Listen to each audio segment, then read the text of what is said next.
Hi friends, it's Elizabeth Stone. Welcome to another episode of An Invitation. Today I am inviting you to make beef cannelloni with me, one of my favorite Italian dishes. You're gonna love it. It's really simple to make and I'm gonna teach you how.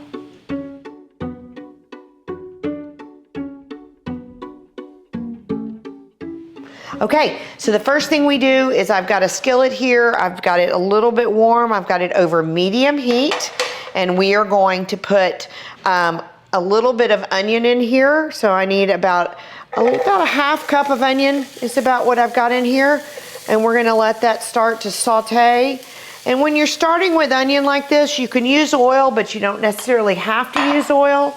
So what I'm gonna do is just let this start to just brown a little bit with nothing in the skillet. This is a non-stick skillet. So if you're not using a non-stick skillet, you may want to add a little oil to it. I don't want a lot of oil, but the thing about cooking onions is you want them to get what I call transparent. As they cook longer and longer, you will see that they become where you can almost see through them. So that's what we're looking for. We want to just get these nice and soft. As you can see right now, they're browning a little bit, and that's just fine. We just don't want to cook, in this case, with raw onions. Those are done, and now I'm gonna add my meat. Let's get about 1 pound of ground beef. We're just gonna add it straight in. And then I'm gonna use my spatula here, and I'm gonna break it in to much smaller pieces. And we're gonna start mixing the onion in with the meat. So what we're doing here is we're cooking the meat completely. And you want to break it up so it's nice and crumbly as we're working with it. And I'm just going to use this spoon to start to get it all mixed. And you can see it's already starting to cook. And while this is starting to brown and cook, we're going to put our seasoning in. So we're going to start with about a tablespoon of Worcestershire. Lea & Perrins is my favorite, but there are other Worcestershires. This is a teaspoon, so I'm going to put in 3 to make the tablespoon. And then I'm also going to do about a tablespoon of garlic powder. 1, 2, 3. Now you can use fresh garlic if you like. I think that sometimes the fresh garlic doesn't give you the flavor that you want because it takes a lot of garlic to get the amount of flavor that you get from a tablespoon of garlic powder, but that's completely up to you. There's no perfect way to do this. This is just the way I like to do this. And there are probably some Italian chefs out there that are saying I'm doing this all wrong, but I'm just reminding everybody that your way and whatever you do is the right way. There isn't necessarily a right or wrong. There's no perfect one recipe. Everybody has their own little twist. Now you can see, look, the meat's starting to get done, starting to get browned. This hasn't taken very long. I'm gonna continue to let this cook for just a minute, and I'm gonna get ready. I'm gonna let this go about 1 more minute, and I'm gonna get ready to make the cannellonis. Okay, so all of our beef is ready. Look, it's all nice and cooked. And then I'm gonna show you how we're gonna assemble this. So today I'm just gonna use this little aluminum pan because I'm just gonna make 4. You can do it in a Pyrex, you can do it however you like. But one of the things you wanna do is you wanna start in your pan with the marinara sauce. So I'm gonna put a nice, generous serving of marinara right in the bottom of this pan. You just wanna shake it so it covers the entire pan on the bottom, and this will help it also from not sticking when you start to put your cannellonis in. All right, now let's talk about cannelloni pasta. This is a lasagna pasta sheet that we use. It's a fresh pasta sheet. If you have somebody around you that makes fresh pasta, ask them to do this. This is a great item. If you don't, you can buy cannelloni shells or manicotti shells already made at the grocery store, and you can absolutely use those. But I'm gonna use these lasagna sheets today that we've cut into a 4x4 square so that we can use this.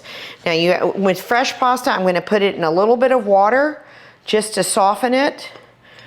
So if you ever made enchiladas, this is kind of like putting a tortilla in oil so it just softens it up a little bit so when we roll it. And then I'm going to put a little bit of marinara on the bottom like this. Okay. And then I'm going to get a little bit of ground beef. Now you don't want too much because we have to roll these up and they have to close, but you want enough for it to be nice. And then this is shredded mozzarella. Okay, and put that in there, and then we're going to just roll it up. So I'm going to pick it up, and then you tuck it in like this. I use gloves when I'm doing this. You don't have to, but I'm going to tuck it in like that and make it so the other side comes over, and then we've got that ready, and then I'm just going to lay it right into that tomato sauce. Look, isn't that pretty? Okay, and I'm going to keep going. I'm going to do the same thing. I'm going to make 4 into the water. Just let it get a little bit soft so that when you start to manipulate it, it doesn't break. And we can actually do more than 1 at a time if we want to. And usually when I'm doing these for a party, I allocate 2 per person. Sometimes the women don't eat 2, the men might eat 3. But if you allocate 2 per person, then you probably will have enough to go through everybody. All right, and then we've got 1 more. But here's the really important part, is to make sure that these 2 pieces of pasta overlap each other. So when it bakes, that it starts to, it seals that together. Now you can see how all of that is nice in there, and you've got some red sauce coming up in between there. And then we're gonna take some more marinara sauce and cover these. You wanna cover them completely so that when they bake, the pasta doesn't get hard, it stays nice and soft. And a lot of people stop here, but I don't, because you know I like a lot of the goodie. So I'm gonna come back. First of all, we have a bechamel sauce. This is a cream sauce. It's basically flour and butter. It's another one of our roux-based sauces, and then it's got milk and cream in it. So we're just gonna do a little bit of a drizzle of this. So when it bakes, there's this cream's gonna bake into it. This makes it so yummy. We're gonna finish it with some more cheese. Look at that. Doesn't that look fabulous? Now, if you wanna make this ahead, you can stop right here. And you can bake it, you can put it in the refrigerator and bake it the next day, or you can freeze it. If you're gonna freeze it, I recommend you bake it first and then freeze it, because it'll last longer and the pasta holds up better. So we're gonna put this in a 350 oven for about 30 to 40 minutes till it's nice, hot, and bubbly. The meat's already cooked, so you don't need to cook the meat. We're just gonna get it nice and bubbly. And in a few minutes, we'll come back and we get to taste it and see what it tastes like. Okay, now look, we have this beautiful beef cannelloni that we fixed. Look how all that cheese melted on top. Doesn't that look fabulous? Now we're gonna have a little bite so we can see how it turned out. But you can see everything all melded together. And what I usually do is I take the spatula and go in between. You kind of find where the edge of that cannelloni is. And so I'm going to go in there and then I'm gonna take it out. Hopefully I can get it out without breaking it. Looks like I might be able to. Sometimes my professionalism pays off and sometimes it doesn't. That looks really yummy. What do you think? So you can see all the layers in here. We've got the marinara sauce, and then we've got the bechamel, and we have that cheese on top. Nice and soft and gooey. So let's take a bite and see how it turned out. I'm gonna cut this with a knife, and you can see the inside, all that beef inside. And with that fresh pasta, it looks really, really good. I am so excited to take a bite of this. All right, let's give it a try.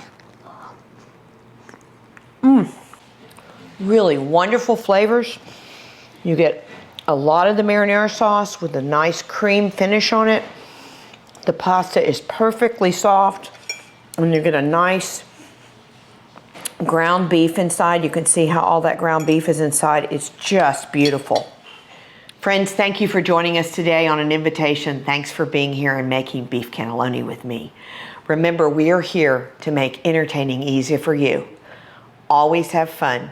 Always make it easy. and most importantly, enjoy the experience. Until next time, cheers.